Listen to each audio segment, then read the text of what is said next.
Dalam sebuah hadis menceritakan, pada zaman dahulu ada seorang lelaki wukuf di Arafah. Dia berhenti di lapangan luas itu. Pada waktu itu orang sedang melakukan ibadah haji. Wukuf di Arafah adalah rukun haji yang sangat penting. Bahkan wukuf di Arafah itu disebut sebagai haji yang sebenarnya karena apabila seorang itu berwukuf di padang Arafah dianggap hajinya telah sempurna walaupun yang lainnya tidak sempat dilakukan. Sabda Rasulullah mengatakan, Al-Haju Arafat, haji itu wukuf di Arafah. Rupanya lelaki itu tadi masih belum mengenali Islam dengan lebih mendalam. Masih dalam istilah mualaf. Semasa dia berada di situ, dia telah mengambil 7 biji batu lalu berkata pada batu itu, Hai batu-batu, saksikanlah olehmu bahwa aku bersumpah bahwa tidak ada Tuhan melainkan Allah dan Muhammad itu pesuruh Allah. Setelah dia berkata begitu dia pun tertidur di situ. Dia meletakkan ketujuh batu itu di bawah kepalanya. Tidak lama kemudian dia bermimpi seolah-olah telah datang kiamat. Dalam mimpi itu juga dia telah diperiksa segala dosa-dosa dan pahalanya oleh Tuhan. Setelah selesai pemeriksaan itu ternyata dia harus masuk ke dalam neraka.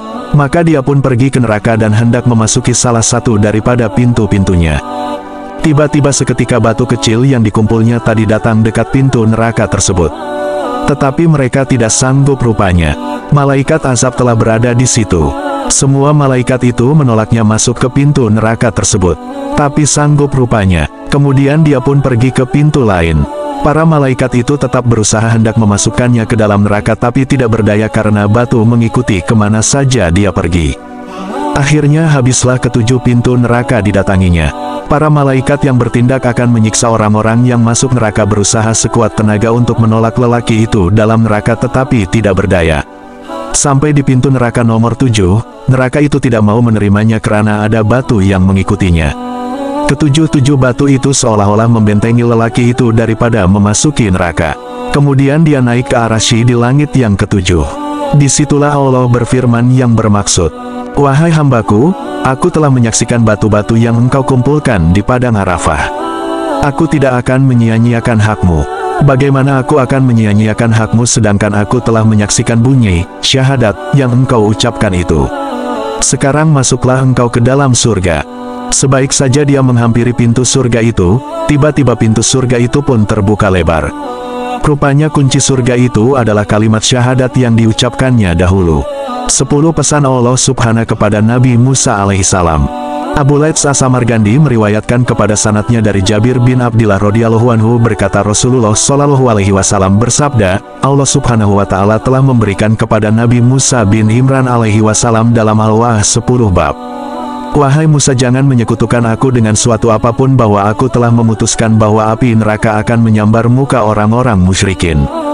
Taatlah kepadaku dan kedua orang tuamu, niscaya aku peliharamu dari sebarang bahaya dan akan aku lanjutkan umurmu dan aku hidupkan kamu dengan penghidupan yang baik.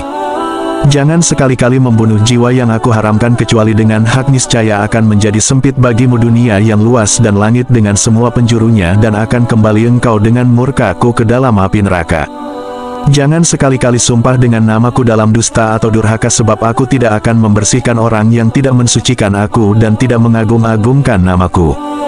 Jangan hasad, dengki dan iri hati terhadap apa yang aku berikan kepada orang-orang, sebab penghasut itu musuh nikmatku, menolak kehendakku, membenci kepada pembahagian yang aku berikan kepada hamba-hambaku dan sesiapa yang tidak meninggalkan perbuatan tersebut, maka bukan daripadaku. Jangan menjadi saksi terhadap apa yang tidak engkau ketahui dengan benar-benar dan engkau ingati dengan akalmu dan perasaanmu sebab aku menuntut saksi-saksi itu dengan teliti atas persaksian mereka. Jangan mencuri dan jangan berzina istri tetanggamu sebab niscaya aku tutup wajahku daripadamu dan aku tutup pintu-pintu langit daripadanya. Jangan menyembelih korban untuk selain dariku sebab aku tidak menerima korban kecuali yang disebut namaku dan ikhlas untukku.